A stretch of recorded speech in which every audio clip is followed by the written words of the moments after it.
Hello students, today we will start with the idea of vectors. We have done it earlier, but I thought of doing it once again because in the previous video there was lots of problem with the previous video with the quality of the sound and several other things. So I thought of starting it separately.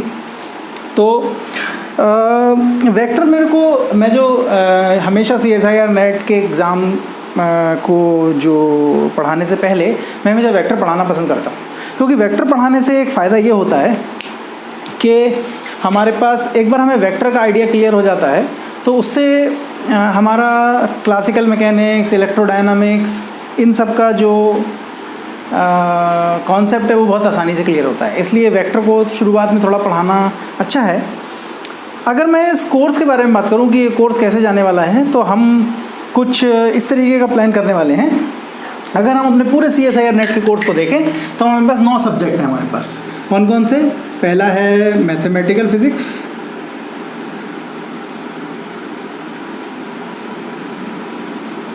दूसरा है classical, electrodynamics,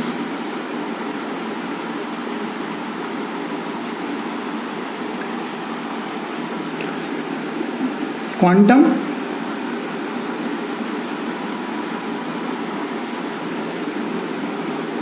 statistical,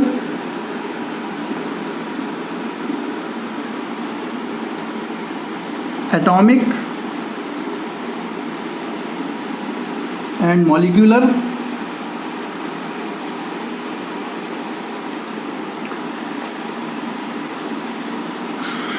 nuclear and particle physics,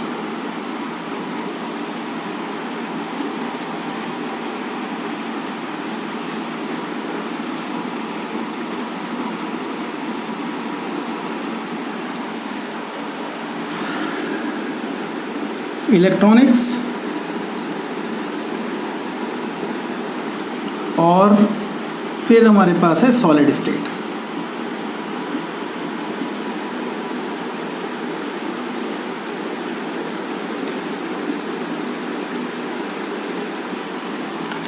तो ये जो पूरा course है, क्योंकि हमारे पास 9 subject हैं, 1 2 3 4 5 6 7 8 9, ज़रूरी नहीं है कि आप इनको इसी ऑर्डर में लिखें, लेकिन मैं इसको इस ऑर्डर में लिखना इसलिए पसंद करता हूँ कि अभी तो फ़िलहाल मेरे जैसे दिमाग में आता गया हूँ वैसा लिखता गया। तो सबसे पहले हम मैथमेटिकल फिजिक्स शुरू करते हैं, क्योंकि मैथमेटिकल फिजिक्स में हमारे बहुत सारे कॉन्सेप्ट्स हैं, जैसे वेक्टर है, कर्ल है, डाइवर्जेंस है, और जो मैथमेटिक्स के कॉन्सेप्ट हैं जो क्लासिकल में, इलेक्ट्रोडायनामिक्स में और क्वांटम में इस्तेमाल होते हैं।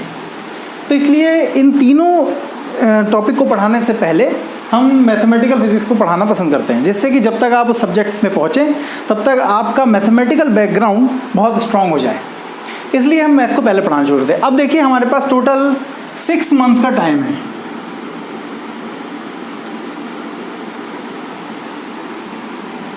तो 6 मंथ में हमारा प्लान कुछ ऐसा रहता है कि हम 2 मंथ में इनको कंप्लीट करते हैं, तीनों को, नेक्स्ट 2 में इसको करते हैं और नेक्स्ट 2 में इसको करते हैं। इसके साथ साथ इन 6 मंथ में हम एक कोर्स पूरा करते हैं। हम CSIR नेट में जो प्रीवियस ईयर पेपर्स हैं उनको सॉल्व करते हैं।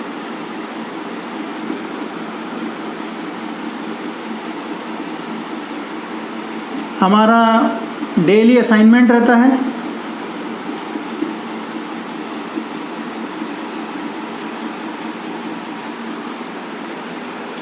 इसके साथ साथ हमारा संडे टेस्ट रहता है।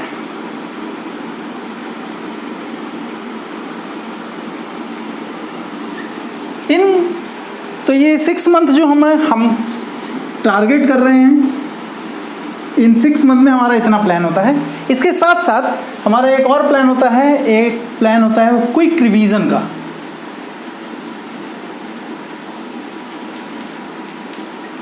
पूरे कोर्स का। और नॉर्मली हम क्या करते हैं कि जब मैथमेटिकल फिजिक्स पढ़ा रहे हैं या क्लासिकल फिजिक्स पढ़ा रहे हैं तो प्रीवियस ईयर के जो आए हुए क्वेश्चंस होते हैं उनको हम उसमें कवर करते रहते हैं। तो ये हमारा बेसिक प्लान है। तो ये 6 मंथ में जाता है। अब 2 महीने में इसको कैसे कवर करते हैं? तो क्योंकि हमारे पास हर महीने में 3 सब्जेक्ट हैं, तो हम हर हफ्ते में 2 सब्जेक्ट नंबर 1, फिर 2 दिन सब्जेक्ट नंबर 2 और फिर 2 दिन सब्जेक्ट नंबर 3 लेके चलते हैं। तो इस तरीके से हम एक वीक में हर सब्जेक्ट को 2-2 दिन देते हैं। तो ये अगर हमारा ये प्लान रहता है तो बहुत आसानी से हमारा कोर्स ख़त्म हो जाता है, ज़्यादा हम लोगों को भागने की ज़रूरत नहीं पड़ती है। तो ये हमारा बेसिक प्लान है अपने SC/SIR नेट एग्ज़ाम के प्रिपरेशन के लिए। तो जैसे मैंने बोला कि क्लासिकल मैकेनिक्स और इलेक्ट्रोडायनामिक्स या क्वांटम मैकेनिक्स, इन सब को पढ़ने से पहले हमारा एक मैथमेटिकल बैकग्राउंड होना चाहिए। उस मैथमेटिकल बैकग्राउंड की शुरुआत होती है वेक्टर से।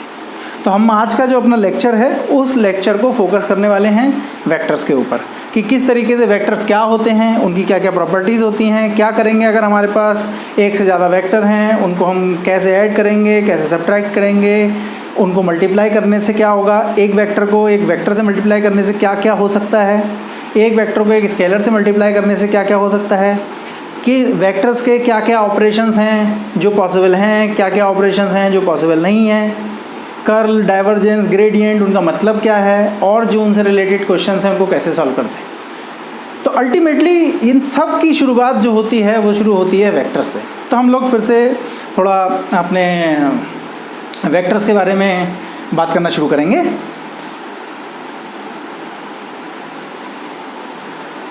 तो आप लोगों ने 11th में, 12th में, BSc में, MSc में पहले से पढ़ा होगा कि 2 तरीके की फिज़िकल क्वांटिटीज़ होती हैं। एक वो होती हैं जिनको रिप्रेजेंट करने के लिए सिर्फ उनका मैग्नीट्यूड की ज़रूरत होता है। मैग्नीट्यूड का क्या मतलब है कि सिर्फ और सिर्फ हमें इस बात की ज़रूरत होती है कि उनका जो कंटेंट है वो कितना है। जैसे अगर एक रॉड है, उस रॉड की लेंथ कितनी है, तो ये बेसिकली इसका कंटेंट हुआ। अगर हम चीनी खरीद के ला रहे हैं तो कितनी चीनी हम लाए खरीद के, ये बेसिकली इसका कंटेंट बताती है।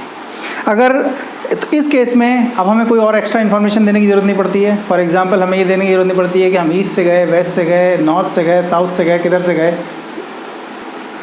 तो हमें डायरेक्शन के बारे में बात करने की कोई ज़रूरत नहीं पड़ती है, एकदम सिंपल टाइप का है।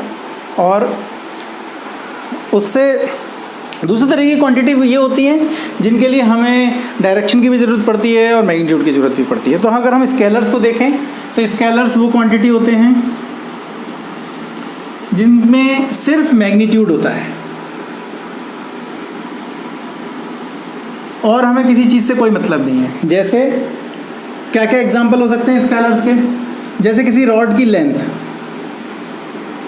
किसी क्यूब का वॉल्यूम, या किसी भी ऐसी चीज़ जिसमें वॉल्यूम हो सकता है उसका वॉल्यूम, किसी चीज़ का मास, एक्सेट्रा। तो इस तरीके की क्वांटिटीज़ को हम स्केलर बोलते हैं और ये हमारे लिए बहुत इजी है इसको डील करना, हमारे लिए बहुत ज़्यादा प्रॉब्लम की बात नहीं है। क्योंकि एक बार हम स्केलर्स की जब बात करते हैं तो उससे वो बहुत सिंपल हमारे लिए हो जाता है। अब हम तो इसका मतलब ये स्केलर के बारे में ज़्यादा बात करने की जरूरत नहीं, वो आप पहले से जानते हो, तो कोई दिक्कत की बात नहीं है। अब हम बात करते हैं सीधे वेक्टर्स की। तो वेक्टर्स क्या होते हैं? वेक्टर्स वो होते हैं जिनमें जो हमें पढ़ाया गया है, हम वो बात करें जो हमें पढ़ाया गया है। क्या पढ़ाया गया है कि वेक्टर्स वो फिजिकल क्वांटिटीज़ होती हैं जिनमें मैग्नीट्यूड होता है और डायरेक्शन होता है, एंड डायरेक्शन होता है।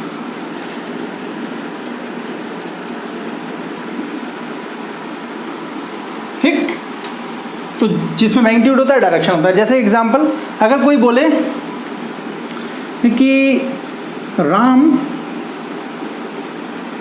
वेंट टू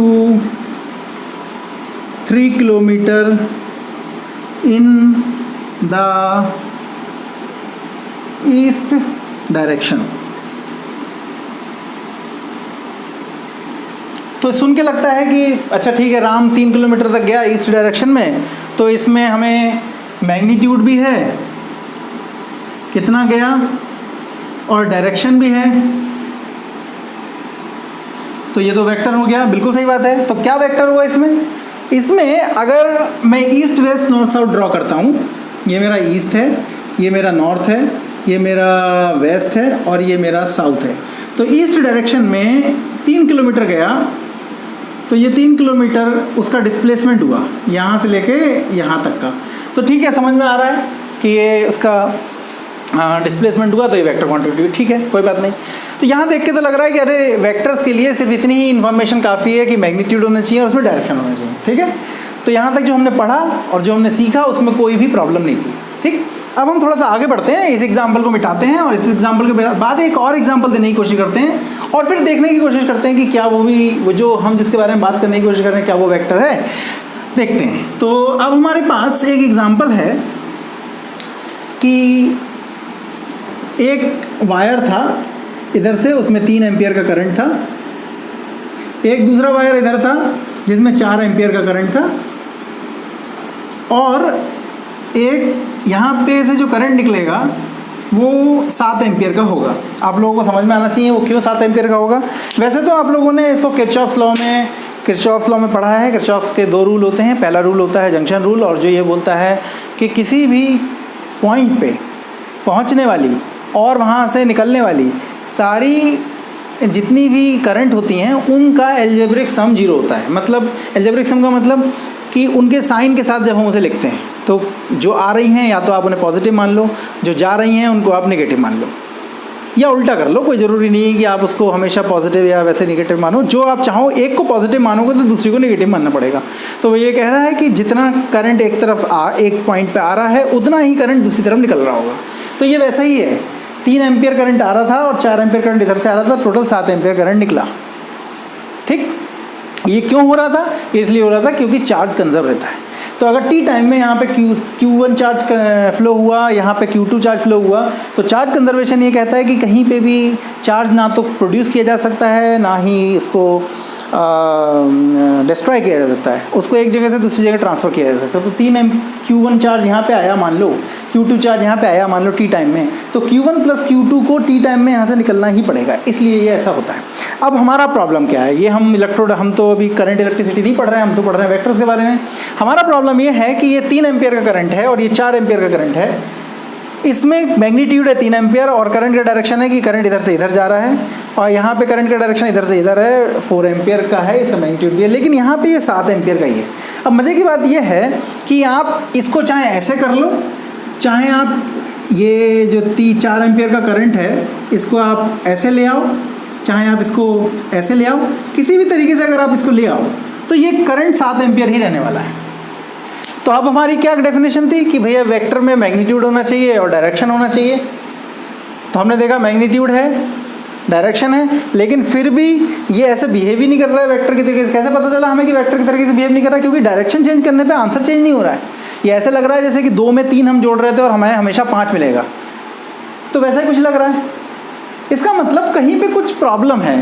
प्रॉब्लम मतलब कहीं कुछ ऐसा है जो हम नहीं बोल रहे हैं। हमने जो मतलब की बात है वो बोली है, लेकिन कुछ एक इम्पॉर्टेंट चीज़ है जो हम नहीं बोल रहे हैं, जिसकी वजह से हमें यहाँ पे इस बात को समझने में दिक्कत हो रही है कि करंट वेक्टर क्वांटिटी है या करंट स्केलर क्वांटिटी है। तो अब हमारा एक क्वेश्चन बन गया।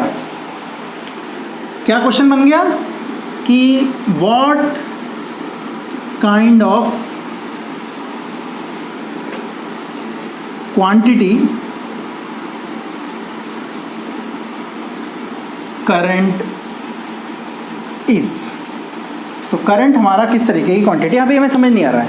बिहेव कर रहा है ये स्केलर की तरीके से, लेकिन जो डेफिनेशन है वेक्टर की उससे भी मैच कर रहा है। इसका मतलब हम कुछ समझ नहीं पा रहे हैं, कोई चीज़ ऐसी है जो हमें बताई नहीं गई है, ठीक। तो हमें उसको रिजॉल्व करना है, ठीक है। तो अब उसका आंसर क्या है? उसका आंसर ये है कि वेक्टर्स वो क्वांटिटी होते हैं जिनमें मैग्नीट्यूड होता है, जिनमें डायरेक्शन होता है, और वो ट्रायंगल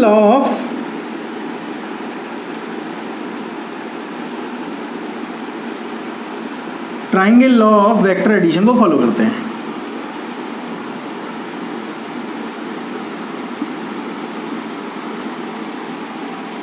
ये पूरी डेफिनेशन हुई, लेकिन ये कैसे हुई पूरी डेफिनेशन अभी हमने इस बारे में बात नहीं की है कि क्या होता है ट्रायंगल लॉ, हमने इस बारे में बात नहीं किया, लेकिन चिंता की कोई बात नहीं है, वो हम बात करेंगे। पहले हम अपनी बात पूरी करना चाहते थे, क्योंकि अगर हम इसको इतना लिख देते तो हमें आगे जाके क्लैश होता। तो हमने एक पॉइंट यहाँ क्लियर कर दिया, और वो पॉइंट हमारा ये है कि देखो वेक्टर्स वो होते हैं जिनमें मैग्नीट्यूड होता है, डायरेक्शन होता है, ट्रायंगल ऑफ वेक्टर एडिशन होता है। वो अलग बात है कि हम ट्रायंगल ऑफ एडिशन अभी कुछ बोले नहीं है। एग्जाम्पल के तौर पे जैसे किसी स्टूडेंट को लगेगा ये क्या बात हुई, तो ये बात हुई जैसे मान लीजिए कि आपको किसी ने, आप कहीं गए हुए हैं, मान लीजिए कि जो लोग रायपुर के रहने वाले हैं उनके लिए मैं बोल रहा हूँ, मान लीजिए किसी को मैं बोलता हूँ कि अच्छा यहाँ से घड़ी चौक चले जाओ, तो वो स्टूडेंट उसको इमेजिन कर सकता है क्योंकि उसने घड़ी चौक देखा है, ठीक। लेकिन एक स्टूडेंट है जो रायपुर में पहली बार आया है, तो मैं उसको बोलूँगा कि देखो यहाँ से ऑटो पकड़ना, तुम एनआईटी से जब ऑटो पकड़ के तुम सीधे घड़ी चौक जाना, वहाँ पे एक घड़ी लगी होगी। तो वो स्टूडेंट है, उसने घड़ी देखी नहीं है, लेकिन वो इमेजिन कर रहा है कि हाँ कुछ होगी घड़ी, तो सर बोल रहे हैं तो ज़रा मैं जाके देख लेता हूँ, वैसा टाइप का कुछ बात है।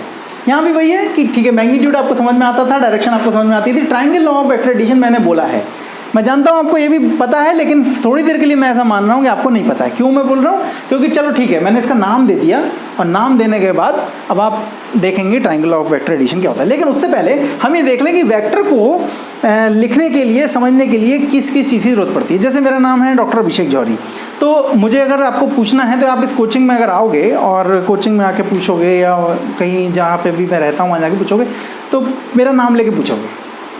अगर नाम किसी को नहीं समझ में आएगा तो आप उसको कुछ मेरा डिस्क्रिप्शन दोगे कि सर ऐसे दिखते हैं, सर के थोड़े से बाल कम हैं, ऐसा करके। तो हमें ये तो पता चल गया कि वेक्टर में क्या होता है, लेकिन अभी इसे कैसे रिप्रेजेंट करते हैं वो अभी हमें नहीं पता है। तो चलो देखते हैं। तो वेक्टर को रिप्रेजेंट करने के बहुत सारे तरीके हो सकते हैं। सबसे पहला तरीका हो सकता है सिंबॉलिकल रिप्रेजेंटेशन।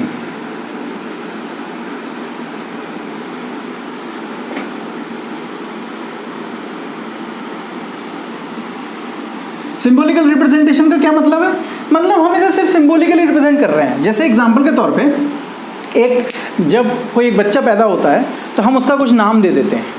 क्या नाम देते हैं, कुछ भी XYZ उसको हम नाम दे देते हैं। अब हमें नहीं पता है कि वो बच्चा आगे चल के क्या बनेगा, वो आगे चल के डॉक्टर बनेगा, इंजीनियर बनेगा, IAS बनेगा, PCS बनेगा, साइंटिस्ट बनेगा, हमें नहीं पता, हमने उसको नाम दे दिया। तो सबसे पहले जरूरी है कि सिंबॉलिकली हम रिप्रेजेंट कैसे करेंगे वेक्टर को। तो सिंबॉलिकली वेक्टर को रिप्रेजेंट करने का तरीका है कि आप कोई एक अल्फ़ाबेट लिख लो और उस अल्फ़ाबेट के ऊपर एक एरो लगा दो। कुछ बुक में आपको इस तरीके से एरो लगा हुआ मिलेगा, कुछ बुक में आपको इस तरीके से एरो लगा हुआ मिलेगा, मतलब पूरा एरो लगा हुआ, वो सिर्फ कन्वीनियंट की बात है, ठीक। मुझे थोड़ा ये ज़्यादा अच्छा लगता है करना, इसलिए मैं इसको लिखता हूँ। और ये भी दोनों एक ही तरीके की चीज़ है। लेकिन जब आप बुक देखोगे तो बुक में जो वेक्टर को रिप्रेजेंट किया जाता है वो ऐसे रिप्रेजेंट किया जाता है। हम लोग क्या करते हैं कि इसको बोल्ड कर देते हैं, तो जितने भी बोल्ड लेटर्स में चीज़ें दिखेंगी मतलब वो वेक्टर्स हैं। अब हमारे पास इतना टाइम नहीं है कि हम इसको बोल्ड करते फिरें, तो बेहतर है कि हम इनमें से कोई एक कन्वीनियंट मेथड चूज़ कर ले। ये वाला है, ये वाला, दोनों इक्वली करेक्ट है, ये भी करेक्ट है, लेकिन हमारे पास इतना टाइम नहीं है। तो जैसे हमने बोला कि वेक्टर में दो चीज़ होती है, एक मैग्नीट्यूड होता है, एक डायरेक्शन होती है, तो ये हो गया। अब मैग्नीट्यूड कैसे रिप्रेजेंट करेंगे, तो अगर इन दोनों ही केस में अगर हमें मैग्नीट्यूड लिखना है तो दो तरीके हैं। एक तो हम इसको ऐसे लिख दें, जैसे आपको पता है कि ये दो वर्टिकल लाइन्स हैं, ये वर्टिकल लाइन्स इस बात को दिखाती हैं कि किसी चीज़ का बस क्वांटिटी कितनी है, एब्सोल्यूट वैल्यू कितनी है, इसलिए इसको ये मैग्नीट्यूड को दिखाने का तरीका है। या दूसरा तरीका है जो मुझे सिंपल लगता है कि आप सिंपल ये नोटेशन फॉलो करो कि अगर वेक्टर लगा हुआ है तो वो वेक्टर है, और नहीं लगा हुआ है तो वो उसका मैग्नीट्यूड है। मैं वेक्टर की बात कर रहा हूँ, अगर स्केलर है तो ये कन्फ्यूजन होता ही नहीं है कि कौन सा वेक्टर है कौन सा स्केलर है, ठीक। तो मेरे पास एक ही वेक्टर है और अब मैं इसका मैग्नीट्यूड, तो मैं जो नोटेशन फॉलो करता हूँ वो ये फॉलो करता हूँ कि भाई जब वेक्टर होगा तो या तो मैं ऐसे लिखूंगा या ऐसे लिखूंगा, लेकिन मैग्नीट्यूड में हमेशा ऐसे ही लिखूंगा, ठीक। तो ये मेरे लिए थोड़ा लाइफ इजी कर देता है, मुझे लिखने में थोड़ी आसानी होती है, टाइम मेरा कम वेस्ट होता है, इसलिए मैं इस नोटेशन को फॉलो करता हूँ। तो ये हुआ मेरा सिंबॉलिकल रिप्रेजेंटेशन। अभी तक सिर्फ मैंने ये बताया कि वो जो बच्चा पैदा हुआ था उसका नाम क्या है, उसके आगे मैंने कुछ नहीं बताया। वो लड़का है लड़की है वो भी नहीं पता मुझे, लेकिन अभी बस पता है कि हाँ उसका कुछ नाम रख गया। अब आप बोलोगे सर ये क्या बात हुई, तो नाम से पता चल जाएगा कि कौन लड़का है लड़की है। जैसे किसी का नाम अंकुर है तो वो अंकुर लड़की का नाम भी हो सकता है, लड़के का नाम भी हो सकता है। किसी का नाम कोमल है तो कोमल लड़के का नाम भी हो सकता है, लड़की का नाम भी हो सकता है। सोनू लड़के का नाम और लड़की का नाम दोनों का नाम हो सकता है, ठीक है। तो अभी हमें पता नहीं वो लड़का है लड़की है, हम बाद में बात करेंगे, ठीक। तो ये हो गया हमारा सिंबॉलिकल रिप्रेजेंटेशन। अब हम बात करते हैं दूसरी ज्योमेट्रिकल रिप्रेजेंटेशन। ज्योमेट्रिकल रिप्रेजेंटेशन में क्या होगा,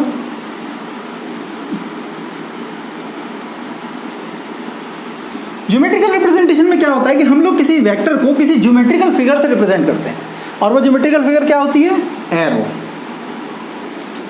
अब फिर हमारे पास वही प्रॉब्लम आ गई कि दो चीज़ें चाहिए, एक तो हमें मैग्नीट्यूड दिखाना है और हमें उसका डायरेक्शन दिखाना है।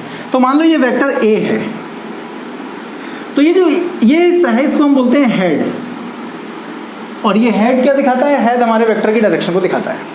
ये जो यहाँ से वेक्टर शुरू हो रहा होता है उसको हम बोलते हैं टेल। ये दिखाता है कि इनिशियल पॉइंट क्या था। तो अगर मैं इनिशियल पॉइंट और हेड के बीच की डिस्टेंस देखूँ, मान लो ये एल है, तो ये हुआ इसका मैग्नीट्यूड। तो हमारे पास वेक्टर ए का, जैसे मैंने बोला था, ऐसे भी लिख सकता हूँ मैं और ऐसे भी लिख सकता हूँ, वो हुआ एल के बराबर। अब समझ में आया कि वो लड़का है लड़की है, ठीक। तो अब हमें कोई वेक्टर दिखाना है, तो हमारे पास बहुत सिंपल तरीका है कि हम एक एरो खींच देंगे और उस एरो की जो लाइन का जो डायरेक्शन है, जो हेड है, वो इस तरीके से होगा जो हमसे बोला गया है वेक्टर की डायरेक्शन दिखाने के लिए, और जो उसकी लेंथ है वो हम उसके अकॉर्डिंग बनाएंगे जितनी उसकी क्वांटिटी है। एक एग्जाम्पल के तौर पे हम देखें, इससे पहले हमने एक एग्जाम्पल देखा था जिसमें हमने देखा था कि राम जो है ईस्ट डायरेक्शन में गया 3 किलोमीटर। तो वहाँ पे जो वेक्टर की जो लेंथ हमने ड्रॉ की थी वो 3 यूनिट ड्रॉ की थी। 3 यूनिट मतलब हो सकता है जो मैप था वो सेंटीमीटर में हो, तो हमने 1 सेंटीमीटर को 1 किलोमीटर के बराबर मान के 3 किलोमीटर ड्रॉ कर दिया होगा, ठीक है। ऐसा ही कुछ करते हैं, एग्जाम्पल के तौर पे देखते हैं कि suppose F 3 Newton force is acting on a block in the east direction। ठीक है, तो अब हमें इसको दिखाना है, कैसे करेंगे? तो अब हमारे लिए बहुत सिंपल है। सिंपल ये कि भैया हमें एक एरो दिखाना है और उस एरो की डायरेक्शन ईस्ट में होनी चाहिए और उसका मैग्नीट्यूड जो है 3 यूनिट के बराबर हो। अब प्रॉब्लम है कि यहाँ दिया हुआ 3 न्यूटन। पिछले केस में ठीक था, हमने 1 किलोमीटर 1 सेंटीमीटर को 1 किलोमीटर के बराबर मान लिया, वहाँ तक ठीक है। लेकिन अब न्यूटन को कैसे दिखाओगे? तो कोई घबराने की बात नहीं, हम बस उसको थोड़ी देर के लिए यूनिट की डिस्टेंस में लिखने की कोशिश कर रहे हैं, ठीक है। तो हमारा फिर से वही, हमने ईस्ट वेस्ट नॉर्थ साउथ कर लिया। तो ये हमारा ईस्ट हुआ, ये नॉर्थ हुआ, ये वेस्ट हुआ और ये साउथ हुआ। हमने एज्यूम किया कि 1 centimetre is equal to 1 newton, ठीक। तो अब मैं यहाँ पे 3 सेंटीमीटर का एरो ड्रा करूँगा, 1 2 3, ठीक। तो अगर मैं इसको O लिखता हूँ, इसको P लिखता हूँ, तो मेरा जो OP वेक्टर हुआ वो मेरा फोर्स F के बराबर हुआ, और OP की जो लेंथ होगी वो कितनी हो जाएगी? 3 सेंटीमीटर, यानी कि 3 न्यूटन। आपके दिमाग में एक क्वेश्चन आ सकता है कि सर बार बार सेंटीमीटर ही क्यों ले रहे हैं?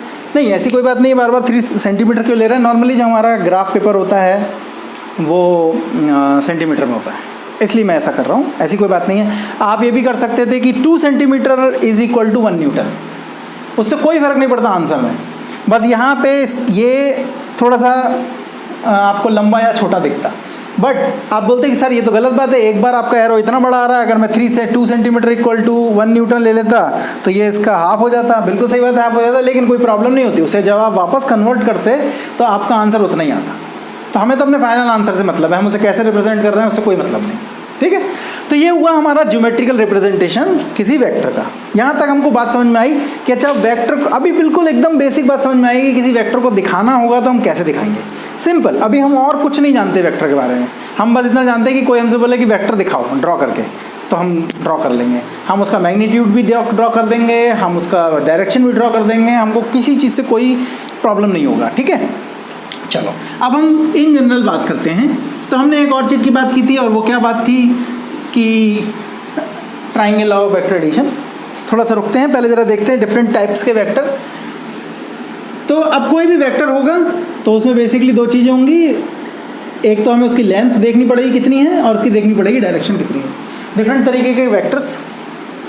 तो पहला है हमारे पास यूनिट वेक्टर।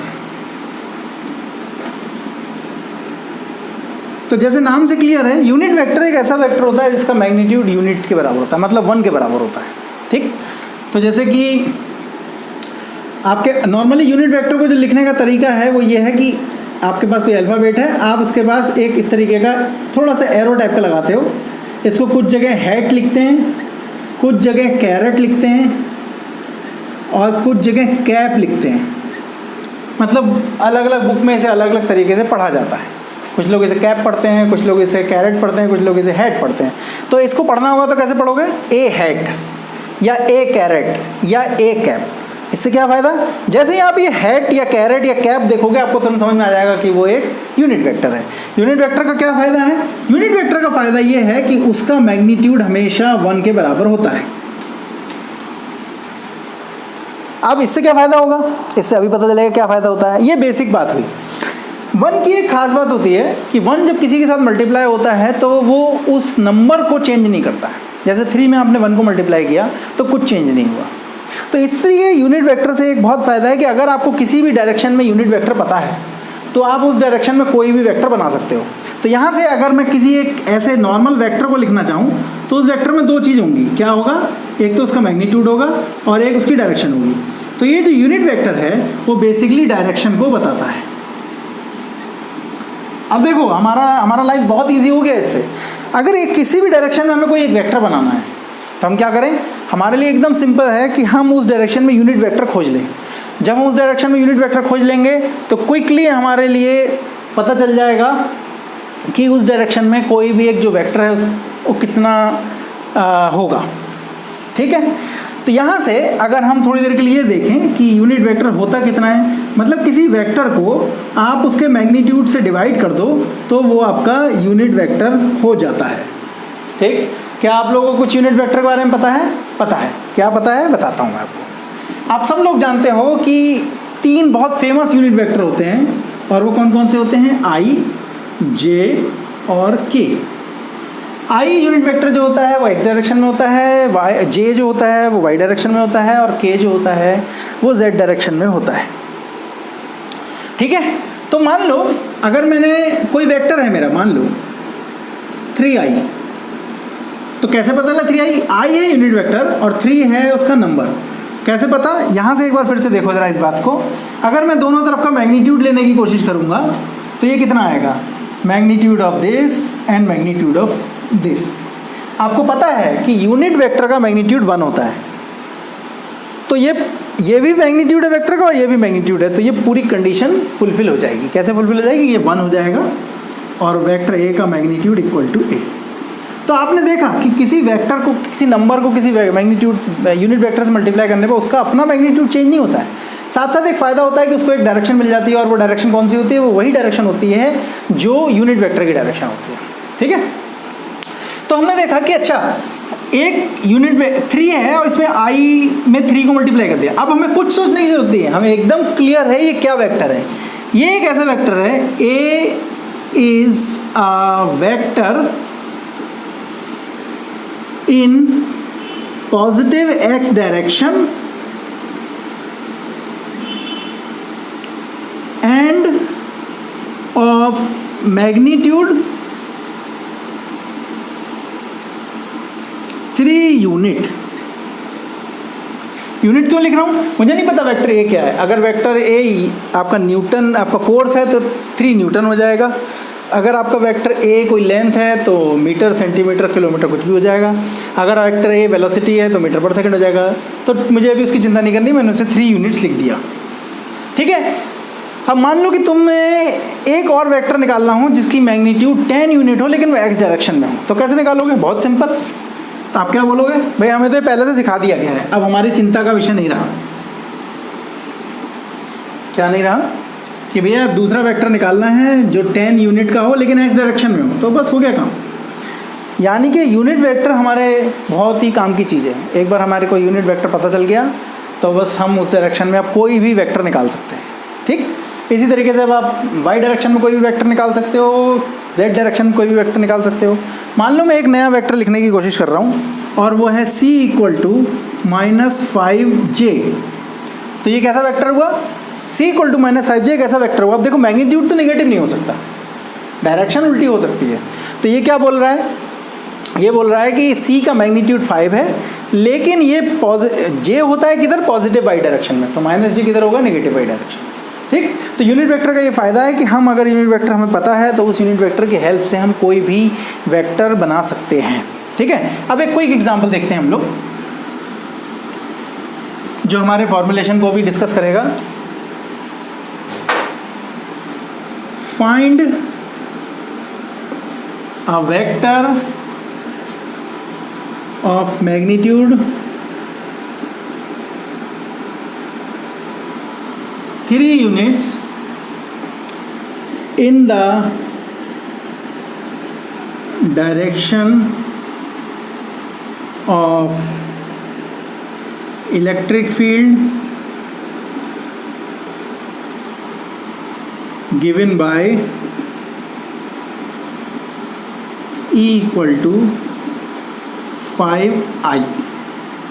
ठीक है, देखो बहुत बढ़िया क्वेश्चन है ये। क्या बोल रहा है, एक वेक्टर बनाना है हमें जिसका मैग्नीट्यूड 3 हो, लेकिन उसकी डायरेक्शन इसके पैरेलल हो।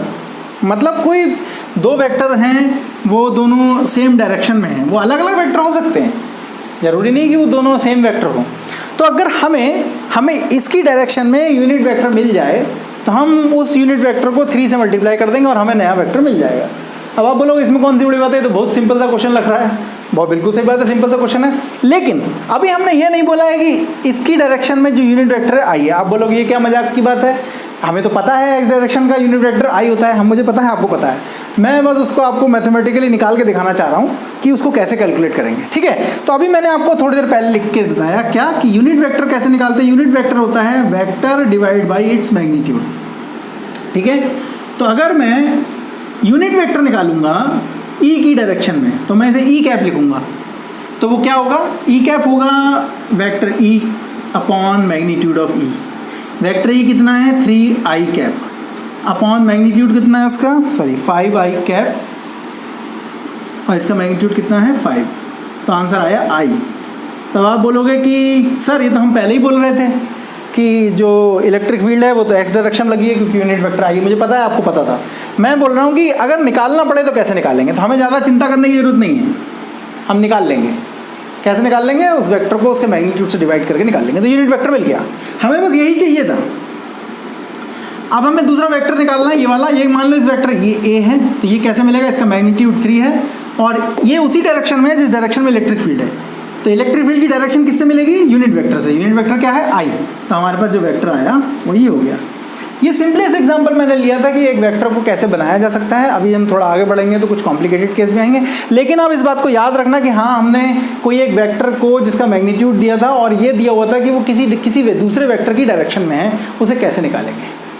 अगर ये बोलता कि ये जो वेक्टर है इसकी अपोजिट डायरेक्शन में है तो बस यहाँ पे एक माइनस साइन का अंतर आ जाता, बाकी सब कुछ वैसा का वैसा ही रहता। ठीक है, ठीक। तो चाहिए हुआ हमारा यूनिट वेक्टर। तो याद रखिएगा यूनिट वेक्टर बहुत काम की चीज़ है। ठीक, अच्छा ठीक, चलो आगे बढ़ते हैं। अब हमारे पास आते हैं पैरेलल वेक्टर्स।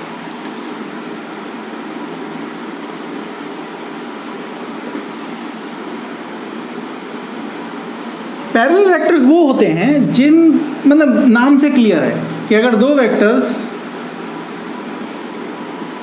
एक ही डायरेक्शन में हैं तो वो पैरेलल वेक्टर होंगे। जैसे कैसे पता हमें, क्योंकि हमें पता है कि पैरेलल लाइंस कभी एक दूसरे को कट नहीं करती हैं।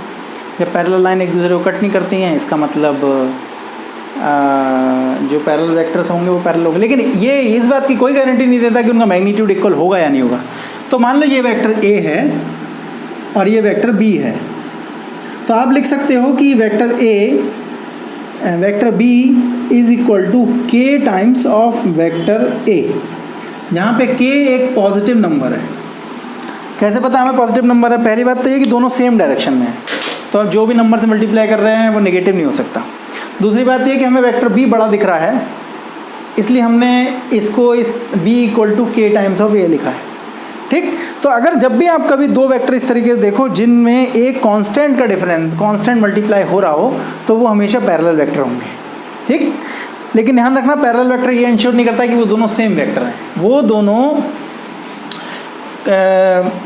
पैरेलल वेक्टर सिर्फ इसलिए कहला रहे हैं, सॉरी मैंने कुछ गड़बड़ कर दिया, ज़रूरी नहीं है कि ये दोनों वेक्टर सिमिलर टाइप के हों। तो बेसिकली आप ये कह रहे हो कि vector A is parallel to vector B, और अगर वो दोनों सिमिलर टाइप के वेक्टर है, मतलब ये भी वेलोसिटी है, तब आप इसको ऐसे लिख सकते हो कि k times of vector a is equal to vector b। लेकिन ये मैग्नीट्यूड की कोई गारंटी नहीं देता कि उनका मैग्नीट्यूड इक्वल होगा। ये बोलता है कि b का मैग्नीट्यूड k के मैग्नीट्यूड a के मैग्नीट्यूड के k टाइम्स होगा। ठीक है, ये हो गया पैरेलल वेक्टर। अब हम बात कर सकते हैं इक्वल वेक्टर्स की। तो इक्वल वेक्टर्स क्या होंगे, जैसे नाम से क्लियर है, इक्वल वेक्टर वो होंगे जो मतलब हर तरीके से इक्वल है। मतलब ये अगर दो वेक्टर हैं, जैसे वेक्टर a है और वेक्टर b है, तो ये दोनों इक्वल तभी कहलाएंगे जब उनकी डायरेक्शन सेम हो। देखो यहाँ पे बस k इक्वल टू 1 हो गया, डायरेक्शन सेम हो और उसके साथ साथ उनका मैग्नीट्यूड भी इक्वल है। अगर उनका मैग्नीट्यूड इक्वल नहीं है तो वो इक्वल वेक्टर नहीं कहलाएंगे। वो पैरेलल वेक्टर हो सकते हैं लेकिन इक्वल वेक्टर नहीं होंगे। इसका क्या मतलब हुआ कि हर इक्वल वेक्टर पैरेलल वेक्टर होता है, लेकिन हर पैरेलल वेक्टर इक्वल वेक्टर हो कोई ज़रूरी नहीं है। हो भी सकता है, नहीं भी हो सकता है। कब होगा, जब k इक्वल टू 1 हो जाएगा। ठीक है, तो ये हो गया पैरेलल वेक्टर, इक्वल वेक्टर। अब हम बात करते हैं अपोजिट वेक्टर। ऑपोजिट वेक्टर, या पहले बात करते हैं एंटी पैरेलल वेक्टर। ठीक, तो एंटी पैरेलल में कुछ इसी तरीके की स्टोरी रहेगी। एक वेक्टर ऐसे रहेगा और एक वेक्टर ऐसे रहेगा। यहाँ पे भी वही हो रहा है कि a is parallel to minus b। Minus b मतलब जिसकी डायरेक्शन उल्टी है वो माइनस में आएगा। यहाँ पे भी मैग्नीट्यूड के बारे में आप कुछ नहीं कह पाओगे, लेकिन इतना ज़रूर बोल पाओगे कि b is equal to minus of k a। मतलब b की जो डायरेक्शन है वो a की डायरेक्शन के अपोजिट है। अब यहाँ पे दो तरीके से इस बात को बोल सकते हो। एक तो आप इस बात को ही कायम रहो कि भाई k ग्रेटर देन 0 था, तो k ग्रेटर देन 0 यहाँ भी होना पड़ेगा। दूसरा, इसी अपोजिट वेक्टर को बोलने का तरीका ये है कि आप लिखो b is equal to k a, लेकिन आप लिखो k लेस देन 0, क्योंकि जब k लेस देन 0 होगा मतलब k नेगेटिव होगा। जब k नेगेटिव होगा तो यहाँ पे नेगेटिव साइन आ जाएगा, यानी कि b और a की जो डायरेक्शन होगी वो अपोजिट होगी। ठीक है, अब स्पेशल केस हो सकता है कि अगर वेक्टर, तो बेसिक पॉइंट हमने यहाँ से क्या सीखा कि अगर किसी वेक्टर को आपको डायरेक्शन आप उल्टी कर दो तो उसके साथ एक माइनस साइन और एसोसिएट हो जाता है। ये बेसिक पॉइंट हमने यहाँ से सीखा। ठीक है, ठीक है, चलो अब हम बात करते हैं triangle law of vector addition के बारे में। देखते हैं triangle law of vector addition क्या होता है। तो हम लोग बात करेंगे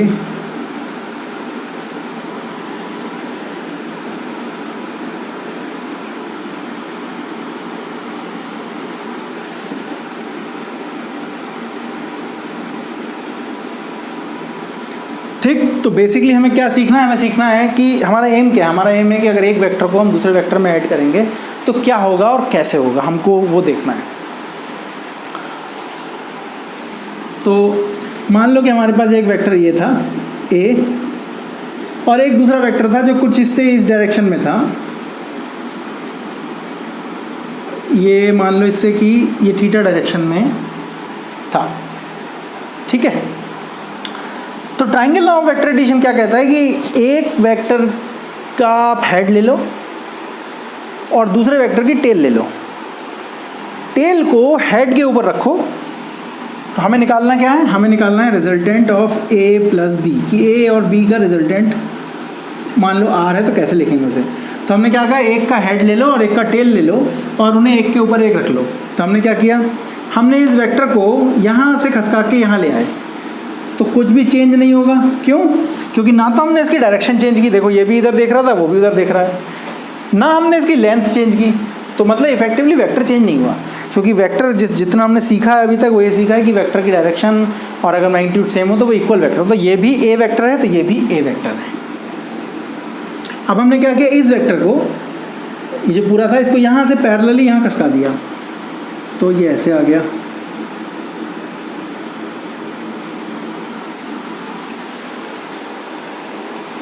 जब ये बी है तो ये भी बी हो जाएगा। तो ट्राइंगल ऑफ वेक्टर एडिशन क्या कहता है कि एक वेक्टर का हेड ले लो, दूसरे वेक्टर की टेल ले लो, उनको एक के ऊपर एक रख लो। तो इन दोनों का जो रिजल्टेंट है वो पहले वेक्टर की टेल को दूसरे वेक्टर के हेड से जोड़ने पर मिलेगा। तो ये हुआ r। ठीक है, बहुत सिंपल लग रहा है, कोई दिक्कत नहीं है, हमें समझ में भी आ रहा है। लेकिन अब बात यह है कि पहला वेक्टर कौन सा होगा, दूसरा कौन सा होगा। ये तो कोई ज़बरदस्ती की बात हो गई, हमने एक इसको उठा के जैसे लिखा था वैसे लिख दिया, ऐसी कोई बात नहीं है। आप किसी को भी पहला मान सकते हो, किसी को भी दूसरा मान सकते हो। एग्जाम्पल के तौर पे देखो, मान लो कि आपने बी वेक्टर को यहाँ लिखा, ठीक है, लिख लिया। कैसे लिख लिया, आप इसको बस यहाँ से यहाँ ले आए, आपने कुछ चेंज नहीं किया, ना आपने इसकी लेंथ चेंज की, ना आपने इसकी डायरेक्शन चेंज की, आपने जस्ट उसको ऐसे शिफ्ट करके यहाँ पे लिख लिया। ठीक है, अब ये इस बार मैं इसकी हेड नहीं लूँगा, मैं इस बार बी का हेड लूँगा, ले लिया। अब ए का टेल लेना है, तो ए को क्या करूँगा, ए को यहाँ से खसका के यहाँ ले आऊँगा, तो ये हो गया ये। क्या मैंने कुछ चेंज किया, कुछ चेंज नहीं किया, जो ए था वो ए रहा, क्योंकि ना तो मैंने ए की डायरेक्शन चेंज की, ना मैंने बी की डायरेक्शन चेंज की, लेकिन बस मैंने जो triangle law of vector addition था उसको फॉलो किया। फिर क्या करूँगा, पहले वाला जो वेक्टर लिया था, पहले वाला आपकी बार कौन सा लिया है, बी, इसको इसकी टेल को इसके हेड से मिला दूंगा। ठीक है, तो ये हो गया बी प्लस ए। ठीक है, कैसे, ये ए प्लस बी था, ये बी प्लस ए। अब हमें ये नहीं पता कि ए प्लस बी और बी प्लस ए सेम होता है या नहीं होता है, इसको भी निकालने का बहुत सिंपल तरीका है, कुछ मत करो। देखो ये जो वेक्टर बी है, इसको अगर तुम खसका के यहाँ लाओगे तो कोई वेक्टर में फर्क पड़ेगा, नहीं पड़ेगा, है ना। तो अगर मैं इस बी को यहाँ से खसका के यहाँ ले आऊँ तो ये यहाँ आ गया, और ए को खसका के यहाँ ले आऊँ तो यहाँ आ गया। तो यानी कि ये जो बी प्लस ए था वो इससे मिल रहा है, जब ए प्लस बी था तो भी इससे मिल रहा था। इसका मतलब ये हुआ कि ए प्लस बी और बी प्लस ए एक ही चीज़ होती है। अब मैंने कैसे बोल दिया, वेक्टर कैसे पता चलता है, वेक्टर पता चलता है उसकी डायरेक्शन से, उसकी मैग्नीट्यूड से। जब आप सिर्फ ऊपर वाले ट्रायंगल को देख रहे थे तो ए प्लस बी का जो रिजल्टेंट था इधर से इधर था, ठीक। जब आप बी प्लस ए को देख रहे थे तो इसका रिजल्टेंट भी इधर से इधर था। तो ये दोनों वेक्टर, चाहे ऊपर वाले ट्रायंगल को देखो उसका भी रिजल्टेंट यहाँ से इधर की तरफ है, और नीचे वाले को देखो उसका भी रिजल्टेंट इधर से इधर की तरफ है। इसका मतलब बी प्लस ए और ए प्लस बी सेम चीज़ होती है। इसका मतलब ये हुआ कि वेक्टर एडिशन कम्यूटेटिव होता है, यानी कि हम किसी को किसी में जोड़ने कोई फर्क नहीं पड़ता। अब ये सुन के तो बहुत सिंपल लग रहा है, हाँ इसमें तो कौन सी बड़ी बात है, दो वेक्टर को जोड़ोगे तो ऐसा हो जाएगा। नहीं, एप्रिशिएट करने वाली बात यह है कि जिसने सबसे पहले इसे किया होगा उसने कैसे किया होगा, उसने सोचा होगा इसको कि क्या एक ही होते हैं, बाद में करके देखा होगा तो पता चला होगा कि हाँ यार ये तो एक ही होते हैं। कैसे, जैसे आप आज जब मार्केट जाते हो तो मार्केट से सामान खरीद के लाते हो। जब आप मार्केट से सामान खरीद के लाते हो तो आप क्या करते हो, आपके जो पर्चा होता है मार्केट का उसमें नंबर ऐसे कुछ लिखे होते हैं। कैसे, कहीं 2 लिखा होता है, कहीं 8 लिखा होता है, कहीं 5 लिखा होता है। तो आप ऐसा नहीं करते हो कि पहले 2 में 5 जोड़ा फिर 8 जोड़ा। आप देखते हो कि कौन सा ईजी आपके लिए हो रहा है, तो आप 2 को 8 में जोड़ते हो।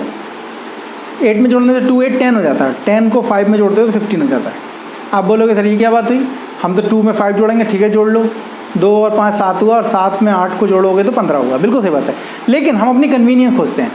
वो कन्वीनियंस हम सिर्फ इसलिए खोज पा रहे हैं क्योंकि हमें पता है कि पहले 2 में चाहे 5 को जोड़ें हम, चाहे पहले हम 2 में 8 को जोड़ें, उससे रिजल्ट को कोई फ़र्क नहीं पड़ता है।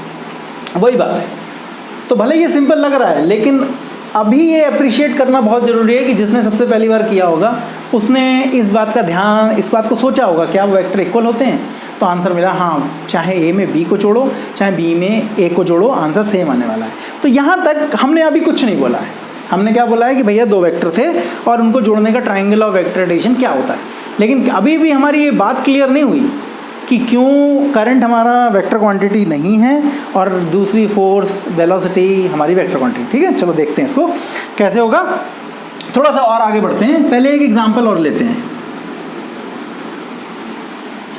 क्या एग्जांपल लेते हैं, देखते हैं। हमारे पास एग्जांपल है कि a block is or 2 forces 3 and 4 Newton are respectively acting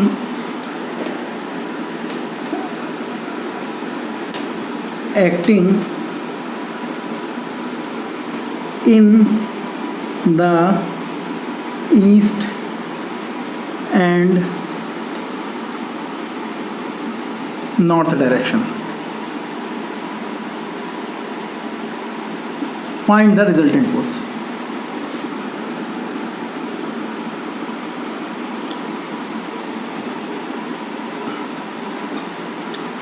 ठीक है, क्या मतलब है इस क्वेश्चन को, एक बार क्वेश्चन को थोड़ा समझ लें। क्या बोल रहा है कि 3 न्यूटन और 4 न्यूटन के 2 फोर्स हैं, और रेस्पेक्टिवली मतलब पहला वाला जो लिखा है वो ईस्ट में काम कर रहा है और दूसरा वाला जो है वो नॉर्थ में काम कर रहा है, उसका रिजल्टेंट निकालना है। ठीक है, तो ठीक है निकाल लेते हैं इसका रिजल्टेंट। हमारे पास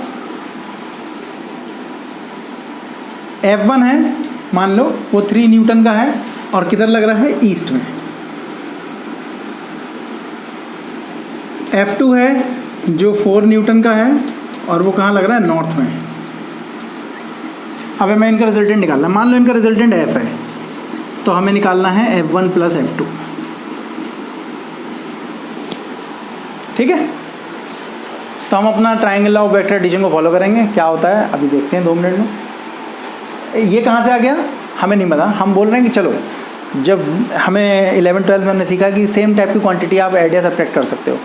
अगर आप एक फोर्स को ऐड कर रहे हो तो फोर्स में ही ऐड कर सकते हो, आप वेलोसिटी में ऐड नहीं कर सकते हो।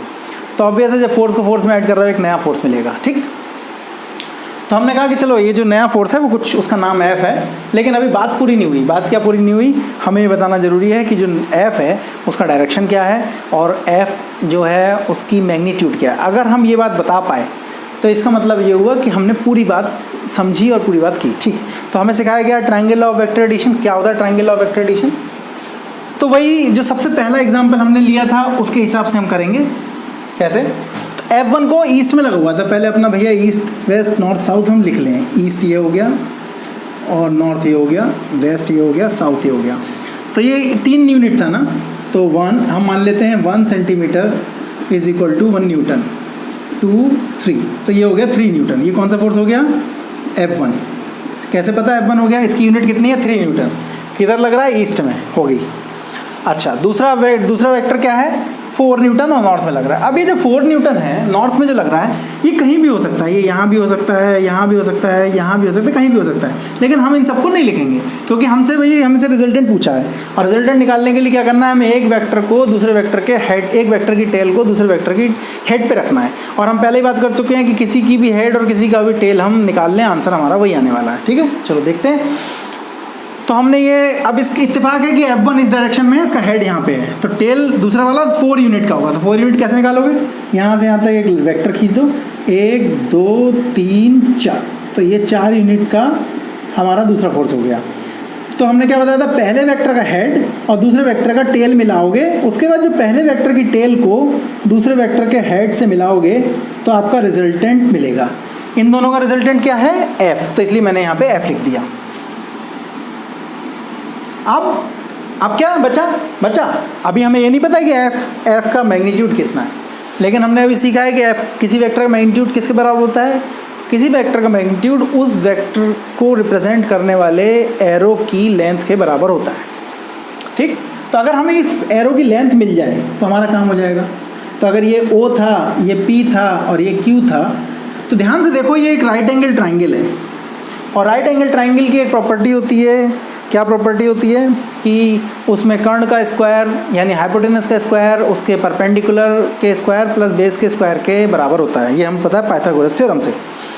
तो यहाँ पे ये बेसिकली ये जो फोर्स है, ये जो वेक्टर की जो लेंथ है वो बेसिकली कर्ण है, हाइपोटेनस है। अगर हमें वो निकालना है तो हम सिंपल, हमें पता है पाइथागोरस थ्योरम क्या होती है, बेस का स्क्वायर प्लस कर्ण का आधार का स्क्वायर प्लस लंब का square is equal to hypotenuse का स्क्वायर, है ना। कर्ण का स्क्वायर इज इक्वल टू आधार का स्क्वायर प्लस लंब का स्क्वायर। तो F का जो मैग्नीट्यूड होगा वो सिंपली हो जाएगा अंडर रूट, मतलब फिर से मैं लिख के बता देता हूँ कि अगर ये कोई ट्राइंगल है ABC, तो हमें पता है AC square is equal to BC square plus AB square. तो अगर सिर्फ ये निकालना है AC, तो AC जो हो जाएगा वो हो जाएगा under root of BC square plus AB square. तो यहाँ पे जो F का जो मैग्नीट्यूड है जैसे मैंने आपसे प्रॉमिस किया था कि जब मैं मैग्नीट्यूड लिखूंगा तो सिर्फ उसका अल्फ़ाबेट लिखूंगा, वो जाएगा 3 का स्क्वायर प्लस 4 का स्क्वायर और ये हो जाएगा 5 न्यूटन। अब डायरेक्शन कैसे निकालेंगे? डायरेक्शन निकालने का बहुत तरीका है। नॉर्मली आप रोड पे रहते हो तो आप बोल देते हो दाएं चले जाना, बाएं चले जाना, लेकिन अगर आप ऐसे घूम के खड़े हो जाओ तो जो आपका दायां था वो बायां हो गया, जो बायां था वो दायां हो गया। तो ये सब रिलेटिव बात है ना। तो अगर हमें ये पता चल जाए कि ये मान लो ये कोई एक तरीका है, ऐसा नहीं कि यही तरीका है, हम मानते हैं कि चलो ये थीटा डिग्री एंगल बना रहा है, या ये मान लो ये अल्फा डिग्री एंगल बना रहा है ईस्ट डायरेक्शन से, तो हमें निकालना चाहते हैं कि भाई एफ का डायरेक्शन क्या है। तो अगर अल्फा मिल जाए तो हमें पता चल जाएगा, हम बोल देंगे ईस्ट से अल्फा डिग्री पे है। आप बोलते हैं ना राइट साइड चले जाना, राइट टर्न ले लेना, वैसे ही। तो यहाँ पाइथागोरस, यहाँ हम ट्रिग्नोमेट्री लगा सकते हैं, और वो क्या है, tan अल्फा इक्वल टू लंब बटे आधार। अगर ये अल्फा है तो ये लंब हुआ और ये आधार हुआ 4/3, तो अल्फा हुआ हमारे पास tan इनवर्स 4/3।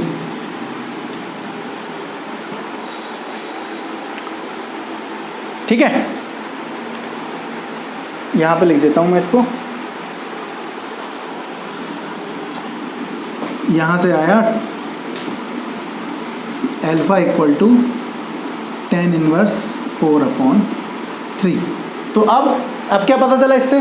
अब हमको ये पता चला कि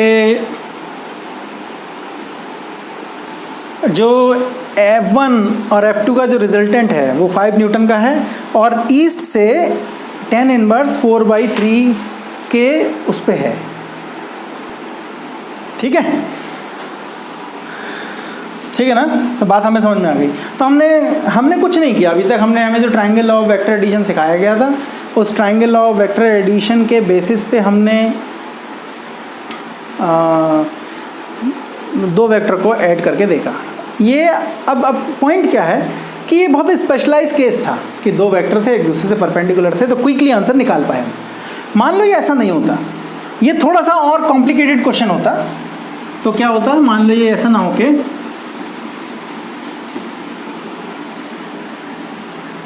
ये दो वेक्टर होते, दोनों फोर्स थे, एक ऐसे लग रहा होता और एक ऐसे लग रहा होता। ये 3 न्यूटन था और ये 4 न्यूटन था, लेकिन अब ये 90 डिग्री ना होके मान लो 60 डिग्री होता,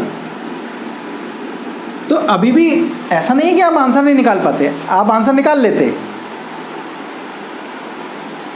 तो ऐसा नहीं है कि आप आंसर नहीं निकाल पाते, लेकिन थोड़ा सा ज्योमेट्रिकली डिफिकल्ट होता करना उसको। तो हमारा क्वेश्चन अब ये है कि क्या हमारे पास कोई एक ऐसा मेथड है जिस मेथड से हम किसी भी तरीके के वेक्टर का आंसर निकाल सकें, किसी भी तरीके के वेक्टर का रिजल्टेंट निकाल सकें। ठीक, तो देखते हैं आंसर है हमारे पास। क्या आंसर है? यस।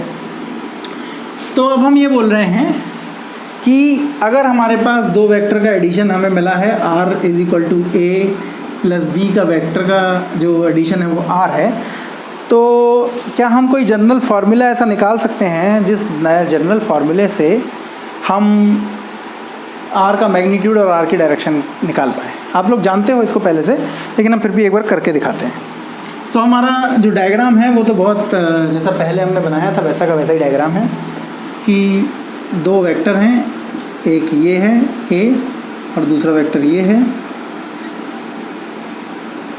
इसका रिजल्टेंट हमें ये है, ठीक, r। इन दोनों के बीच का एंगल कितना है? Theta degree. अगर हमें इस वेक्टर को निकालना है तो हमें दो चीज़ चाहिए।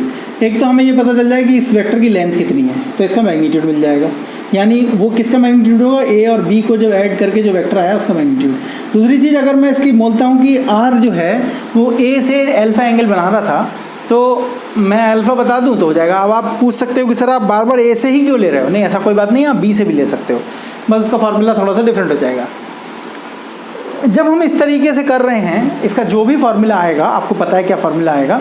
यहाँ पे बस मेरा एक पॉइंट ये है कि जब भी आप कोई फार्मूला सीखते हो, उस फार्मूले को ध्यान में रख के और उसका जो डायग्राम है उसको ध्यान में रख के प्रॉब्लम को सॉल्व करते हो। ठीक, अगर आप ये दोनों चीज़ों को कंसिस्टेंटली कर पा रहे हो कि जो फार्मूला आपको बताया गया है और जो उस फार्मूले के साथ आपका डायग्राम बताया गया है, अगर आप उन दोनों चीज़ों को साथ में ध्यान में रख के प्रॉब्लम को सॉल्व करते हो तो प्रॉब्लम गलत नहीं होगी। ठीक, तो अब हमने मान लिया कि r का a से डायरेक्शन अल्फ़ा है, मैंने कहा कि आप बी से भी लिख सकते हो, लेकिन हम ए से लिख रहे हैं।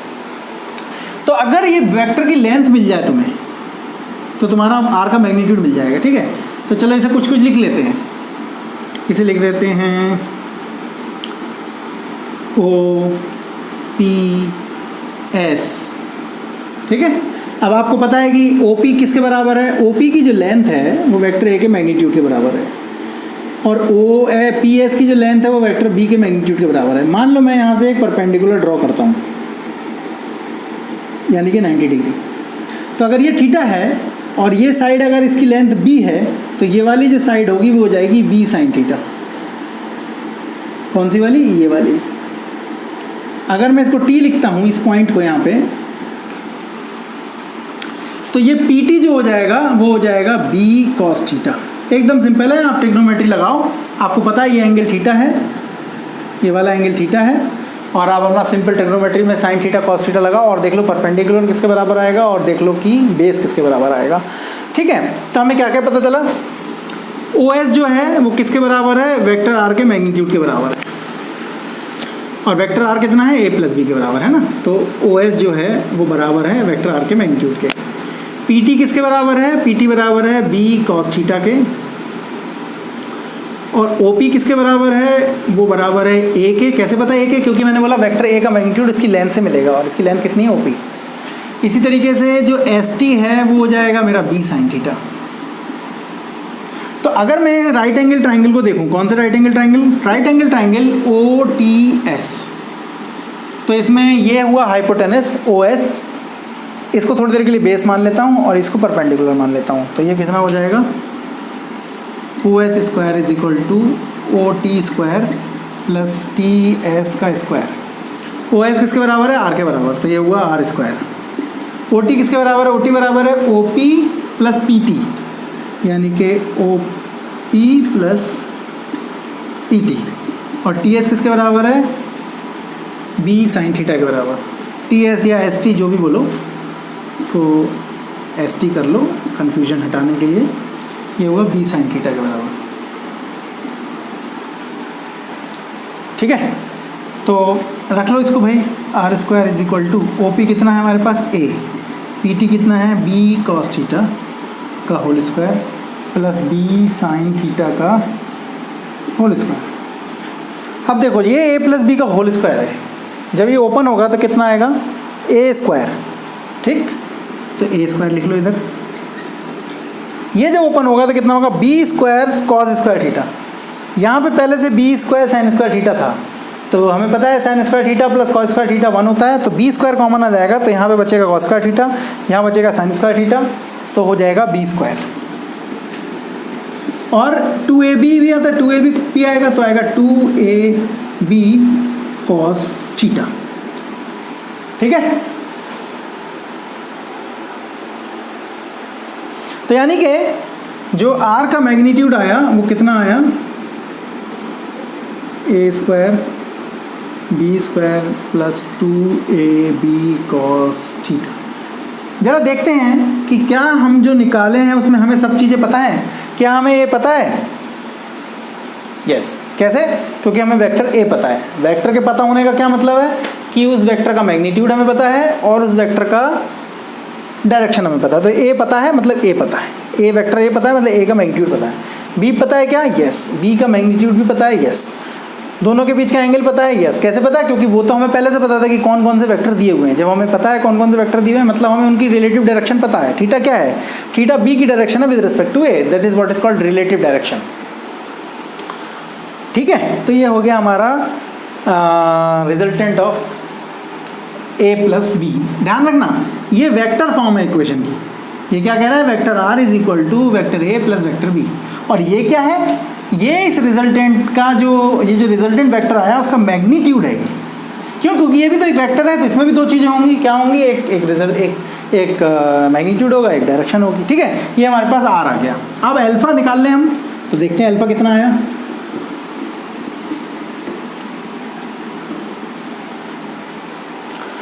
अल्फा कितना आया? फिर से यहाँ पे इस पूरे राइट एंगल ट्राइंगल में, राइट एंगल ट्राइंगल OTS में tan अल्फा निकालो। tan अल्फा कितना होगा? ये अगर अल्फ़ा है तो ये परपेंडिकुलर होगा, यानी कि लंब हो गया ST और आधार हो गया OT। ST हो गया B sin थीटा और ये हो गया हमारे पास A plus B cos theta. अब मैं फिर एक बार दोहराता हूँ, आप बोलोगे सर ये हमने अल्फा ही क्यों निकाला, हमने B से क्यों नहीं निकाल लिया? कोई चिंता की बात नहीं है। जब आपने पहले से ही बोल दिया कि भैया हमारा अल्फा A के रेस्पेक्ट में है तो कोई इस बात को ऑब्जेक्ट नहीं करेगा। लेकिन जब एग्जाम में आप होगे तो आपको ध्यान देना पड़ेगा कि जो ऑप्शंस दिए हैं वो क्या दिए हुए हैं। हो सकता है कि अब अच्छा उसमें A भी नहीं लिखा होगा, किसी एक वेक्टर को A मानना पड़ेगा आपको, किसी एक वेक्टर को B मानना पड़ेगा। तो जो क्वेश्चन दिया है उस क्वेश्चन को ध्यान से देखते हुए और उसके जो ऑप्शंस हैं उनको देखते हुए आप इस डायग्राम को ड्रॉ करोगे। मान लो कि उन्होंने दो वेक्टर दिए हुए हैं A और तो कोई दो वेक्टर दिए हुए हैं A और B, आपका चॉइस है कि आप A डिसाइड करोगे या B डिसाइड करोगे किसको। आपने देखा कि जो एक वेक्टर है जिससे जितने भी ऑप्शन दिए हुए हैं वो सारे उसके रिलेटिव दिए हुए हैं, तो यानी कि आप झट से उस वेक्टर को A मान लो। अब आप बोलोगे सर आपने तो ये A यहाँ लिखा है, मान लो A यहाँ ना हो यहाँ हो, कोई बात नहीं। आपको पता है कि चाहे वेक्टर A प्लस B करो चाहे B प्लस A करो, उसका रिजल्टेंट सेम रहना है, ठीक। तो आंसर A के रेस्पेक्ट में तो आपको अपने क्वेश्चन को इस तरीके से पढ़ना है कि वो इस डायग्राम में फिट हो जाए, ठीक है, ठीक। तो हमारे पास दो इंपॉर्टेंट रिजल्ट आए इसके। क्या आए? एक तो ये आया कि अगर दो वेक्टर को हम ऐड करें और क्विन वेक्टर को जिनके बीच का एंगल थीटा हो तो उनका रिजल्टेंट का जो मैग्नीट्यूड होता है वो होता है A square B square plus 2AB cos theta. और हमारे काम की चीज़ tan अल्फ़ा नहीं है, हमारे काम की चीज़ है अल्फ़ा। तो alpha equal to tan inverse B sin theta upon A plus B cos theta. ये दो हमारे पास मेन रिजल्ट निकल के आए, ठीक।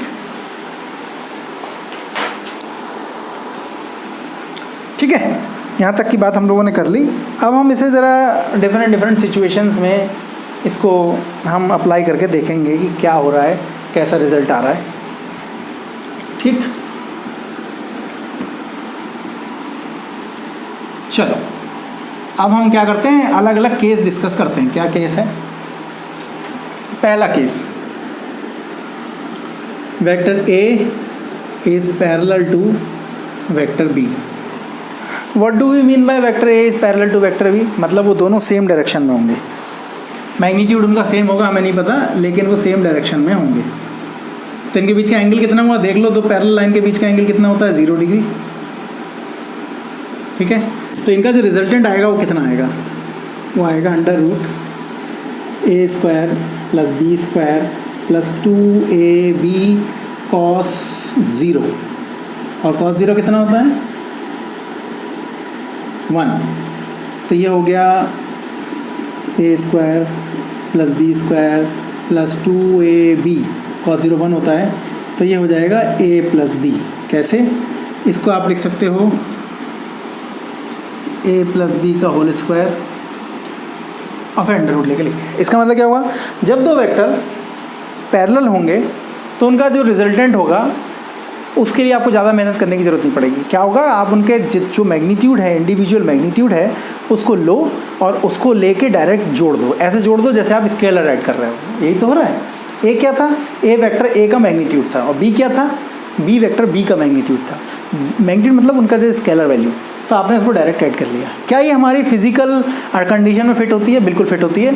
पहले ग्राफिकली देख लो क्या हो रहा हुआ है। A ऐसे था और B ऐसे था, तो आपको एक नया वेक्टर मिलेगा जिसकी लेंथ A और B के सम के बराबर होगी। तो यहाँ भी तो वही होगा। अगर ये 3 है और ये 4 है तो 3 4 7 हुआ, तो यहाँ भी 3 4 7 हो जाएगा, ठीक। दूसरी चीज़, अब इसको फिजिक्स से, ये तो हो गया मैथमेटिक्स। फिजिक्स कैसे सोचेंगे? फिजिक्स से ऐसे सोचेंगे कि मान लो कि आप किसी गाड़ी को ऐसे करके धक्का दे रहे हो, आप इस पर F1 फोर्स लगा रहे हो, या मान लो ये आप हो और ये आपका फ्रेंड है। तो जब आप इससे गाड़ी पे धक्का लगा रहे थे तो आप कुछ F1 फोर्स लगा रहे थे, तो गाड़ी किसी एक वेलोसिटी से इस डायरेक्शन में जा रही होगी। लेकिन अब आपने क्या किया, अब ये लगा रहे थे, पीछे से आपका दोस्त आ गया, तो दोनों उस गाड़ी पे फोर्स लगाने लगे, तो गाड़ी अब ज़्यादा तेज़ी से आगे की तरफ जाएगी। तो ये आप थे और ये आपका दोस्त था। तो जो गाड़ी की जो स्पीड थी वो पहले से बढ़ गई। कैसे? क्योंकि दोनों फोर्स एक ही डायरेक्शन में काम करने लगे। तो ये हमारा आइडिया को क्लियरली बता रहा है। देखो, मैथ्स जानना अलग चीज़ होती है, फिज़िक्स जानना एकदम अलग चीज़ होती है।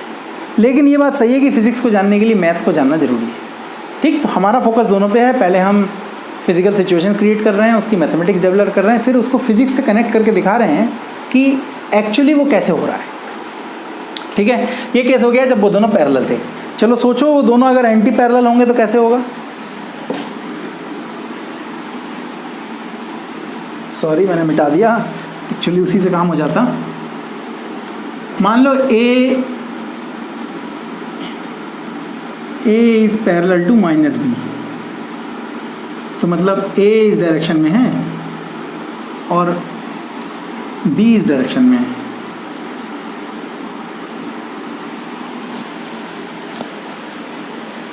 अच्छा, इससे पहले ज़रा पिछले वाले पार्ट में जब वो दोनों पैरेलल थे, हमने एंगल निकाला।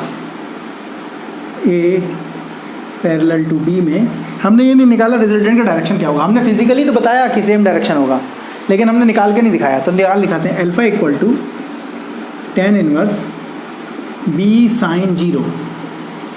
क्यों? बी साइन थीटा था, दोनों वेक्टर पैरेलल थे तो उनके बीच का एंगल 0 था।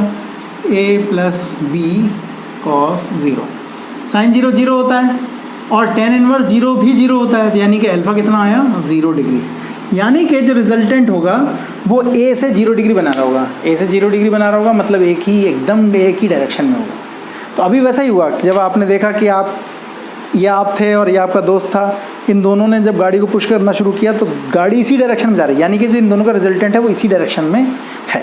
ठीक है, ये हम सोच पाते हैं, फिजिकली देखते भी हैं, लेकिन हमें, जैसे मैंने बोला कि हमें मैथ्स और फिजिक्स दोनों को साथ में लेके चलना है, हमें एक से नहीं चलेगा, एक से काम नहीं होगा। ठीक, अब हम बात करते हैं दूसरे केस की। जब हमारे पास ये माइनस बी के बराबर है, मतलब a इस डायरेक्शन में है और b इस डायरेक्शन में है, तो आपको दिख रहा है कि a का डायरेक्शन b के डायरेक्शन से उल्टा है। ठीक है, डायरेक्शन उल्टा होने का मतलब है सिर्फ उनके बीच का। तो आप ज़रा ध्यान से देखो, इनके बीच का एंगल कितना है? अगर इनको टेल टू टेल रखोगे थोड़ी देर के लिए तो इनके बीच का एंगल ही आएगा। ये b है और ये a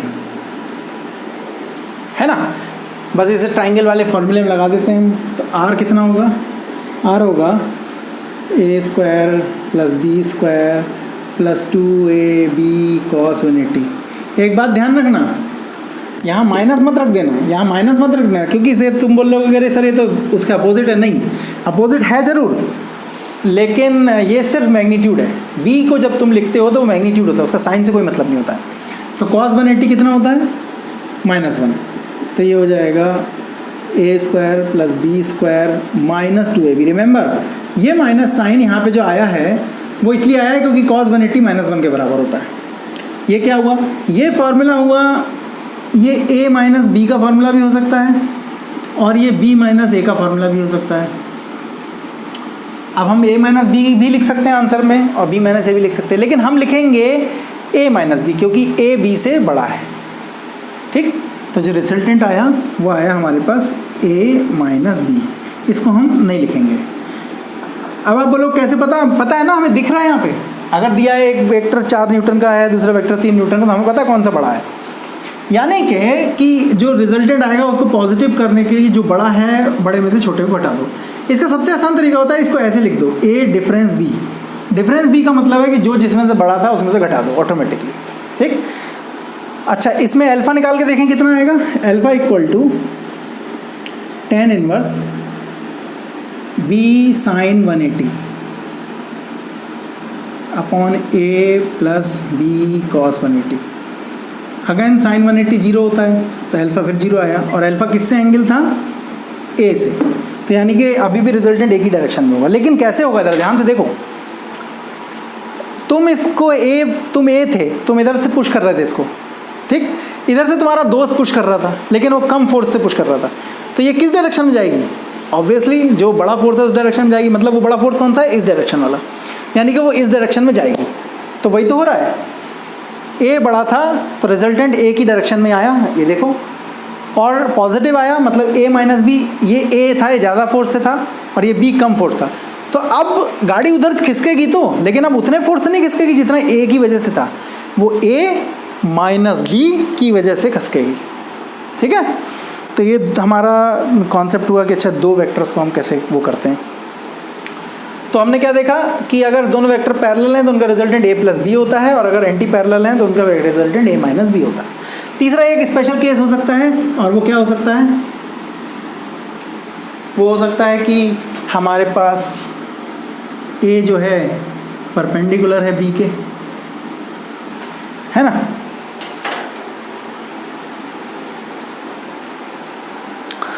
तो अब तीसरा केस है a is perpendicular to b। तो जब a b के परपेंडिकुलर है तो रिजल्टेंट बेसिकली उसके बीच का जो एंगल हुआ वो हुआ 90 डिग्री।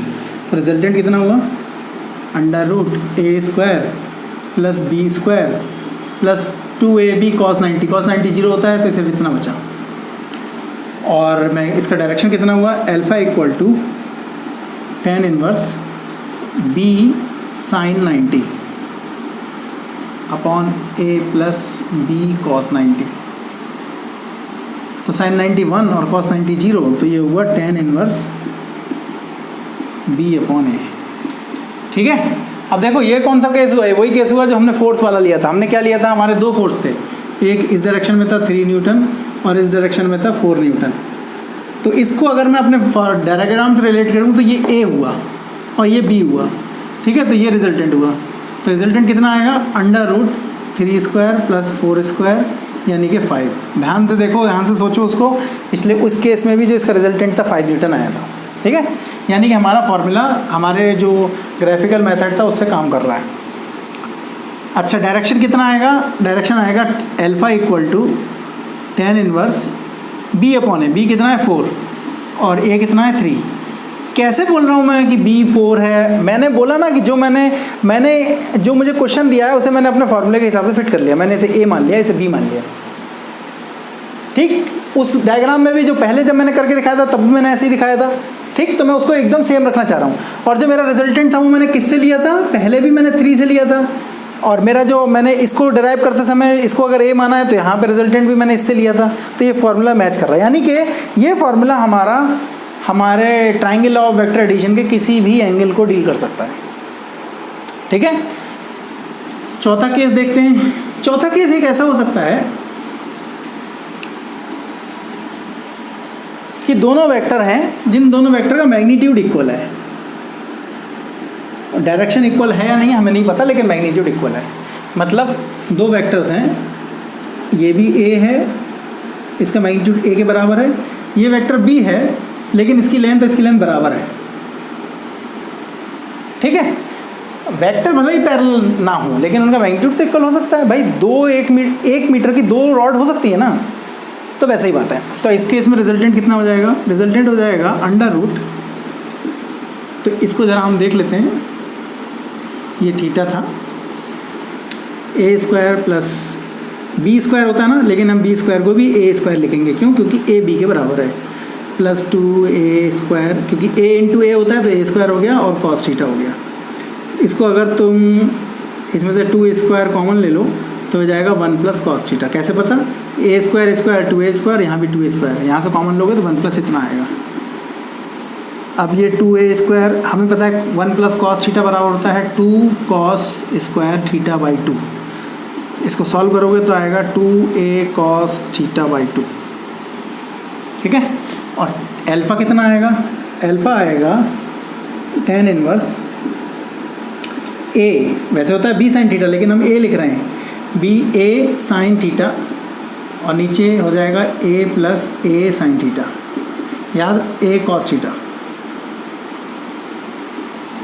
ठीक है, is equal to tan inverse sine theta को हम लिख सकते हैं 2a, ऐसे ही रहने दो, साइन थीटा को लिख सकते हैं 2 sine theta by 2 cos theta by 2, और यहाँ से a कॉमन ले लोगे तो यहाँ बचेगा 1 प्लस कॉस थीटा, और 1 प्लस कॉस थीटा को लिख सकते हो 2 कॉस स्क्वायर थीटा बाई 2। इसको सॉल्व करो, 2 से 2 कट गया, इसे a कट गया, कॉस स्क्वायर से कॉस कट गया, तो बच्चा sine theta upon 2 cos theta upon 2, यानी कि tan inverse tan theta upon 2 तो अल्फा इक्वल टू आया थीटा अपॉन 2।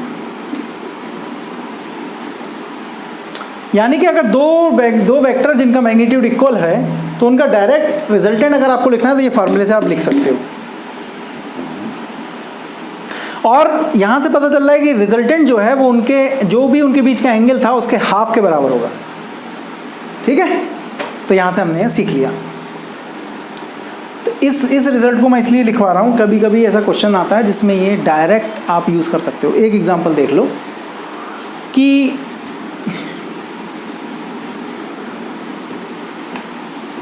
क्या एग्जांपल है।